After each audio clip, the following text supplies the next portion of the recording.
17-year-old Mia Santos guided her wheelchair into Murphy's Diner, a small family restaurant she'd visited for years. The Tuesday lunch crowd was light, just regulars and some travelers in the Nevada town. Since her spinal injury 2 years ago, Mia navigated spaces independently but still felt nervous socially.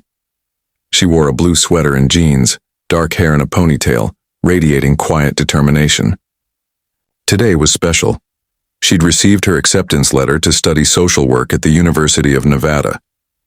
At a corner booth sat 3 college-aged men, their loud voices drawing disapproving looks. They had the arrogant bearing of people who'd never faced consequences. Mia wheeled to the counter where Sally Murphy greeted her warmly. "Mia, haven't seen you in a while." "Just got accepted to Wenar." Mia's face lit up. "Oh, that's wonderful. What are you studying?" "Social work. I want to help people going through challenges like mine." One of the young men made a loud, cruel comment about the wheelchair girl. Mia's shoulders tensed. "The usual today?" Sally asked, shooting a warning glare at the corner booth. "Could I get a table?" "I'm celebrating." Sally's face darkened watching the men snicker. "Of course, sweetheart." The nice table by the window. As Mia moved toward the table, one man deliberately stuck out his foot, catching her wheel. She stopped without falling but felt jarred. "Oops, watch where you're going." "Could you please move your foot?" Mia asked with quiet dignity. "I don't think so. Maybe find somewhere else to eat. This place is for normal people." Sally appeared immediately angry. "Tom Bradley, move your foot and apologize or get out." Tom looked around, embarrassed by the stares, but his shame turned to aggression. He stood up and slapped Mia hard across the face. "Maybe that'll teach you to know your place." Mia sat stunned, hand pressed to her reddening cheek. The diner fell silent. Sally rushed over. "Get out, all of you, or I'm calling police." Tom and his friends laughed, gathering their things slowly. "We were just having fun with the cripple." They left, their cruel laughter trailing behind them. Sally knelt beside Mia, maternal instincts taking over. "Honey, are you okay? Should I call someone?" "The police? Your grandmother?" Mia wiped away tears, trying to compose herself. "I'm okay, Mrs. Murphy. I just can't believe someone would actually do that." Other customers approached, offering support and expressing outrage at what they'd witnessed. But the damage was done. Her celebration had become humiliation. An hour later, as Mia finished the meal she could barely eat, motorcycle engines rumbled in the parking lot. Through the windows, she saw bikers pulling up on Harley-Davidsons. The first man through the door was imposing, 6 feet tall with graying hair, wearing a leather vest identifying him as Road Dogg from the Desert Angels Motorcycle Club. 5 other bikers followed, their presence commanding immediate attention. Sally approached cautiously. "Can I help you folks?" Road Dogg's voice was gravelly but respectful. "Ma'am, we heard there was trouble here earlier. Someone assaulted a young lady in a wheelchair." Sally glanced toward Mia uncertainly. "It's okay, Mrs. Murphy," Mia said quietly. "Yes, sir, that was me." Road Dogg approached slowly, removing his sunglasses to reveal kind eyes. "Miss, I'm Jerry, but folks call me Road Dogg. This is my wife Carmen and our riding partners." A silver-haired woman with tattoos stepped forward. "Honey, are you hurt? Do you need medical attention?" "I'm okay physically," Mia replied uncertainly. "How did you hear what happened?" "My nephew works at the gas station across the street," Jerry explained.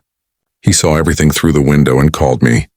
See, miss, I've got a daughter with cerebral palsy, and nobody puts their hands on someone with disabilities on my watch." Carmen sat across from Mia, her tough exterior softening. "Sweetheart, what those boys did was assault." "Did anyone call police?" Sally approached. "I wanted to, but Mia asked me not to. She just wanted them gone." "Well," Jerry said grimly, "they're about to wish they dealt with police instead of us." Another biker, arms covered in military tattoos, spoke up. "We tracked them to the motel down the road. They're bragging about it, posting on social media like it's a joke." Mia's eyes widened. "They're posting about it?" Carmen's expression hardened. "Show her, Snake." Snake pulled out his phone, showing Mia a social media post that made her stomach sink. Tom had posted video of the incident, mocking her disability and bragging about putting a cripple in her place. "This has over 100 shares," Snake said angrily. "These idiots are making you a viral joke." Tears gathered in Mia's eyes again, but now they were angry tears. I can't believe they recorded and posted it. Jerry's jaw tightened. Miss, what's your name? Mia Santos. Mia, those boys are about to learn actions have consequences. We've reported the post and forwarded it to law enforcement. But more importantly, they're getting a visit from concerned citizens. Carmen placed a gentle hand on Mia's shoulder. Honey, would you press charges? What they did was assault, and now they're using your image to humiliate you online. Mia looked at these unexpected champions, tough people who'd dropped everything to defend a stranger. You would really do that for me?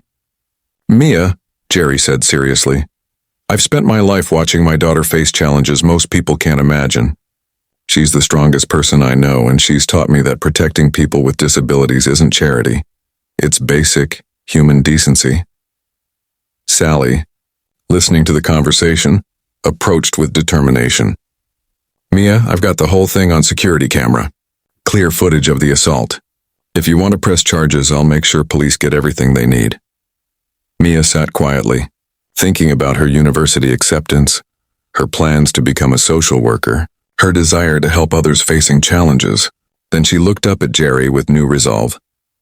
Yes, I want to press charges, and I want that video taken down. Jerry smiled for the first time since entering. That's the spirit. Carmen, call Detective Martinez. He's a friend of ours. Snake, get that security footage uploaded as backup. As the bikers organized their response with military precision, Mia realized she was witnessing something remarkable. These intimidating-looking people were actually protectors who used their reputation to defend those who couldn't defend themselves. 2 hours later, Tom and his friends found themselves in handcuffs, charged with assault and cyberbullying. The viral video was removed from social media, and instead, the story spreading online was about a community rallying to protect a disabled teenager from cruelty. As the Desert Angels prepared to leave, Jerry approached Mia one final time. Mia, I want you to have something. He handed her a patch from his vest reading, Protected by Desert Angels. What does this mean? Mia asked. It means you're family now, Carmen explained. If anyone ever bothers you again, you call us.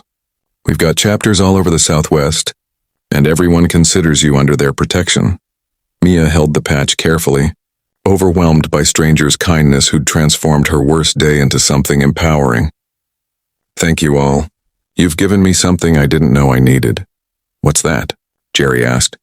You've shown me that being different doesn't make me defenseless, and that there are still people who believe in standing up for what's right. Sally, watching the scene unfold, wiped away tears.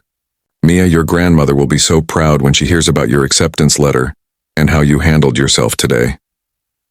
As motorcycles roared to life in the parking lot, Mia reflected on how quickly her day had changed. She'd faced cruelty and humiliation, but discovered that justice and protection could appear from unexpected sources.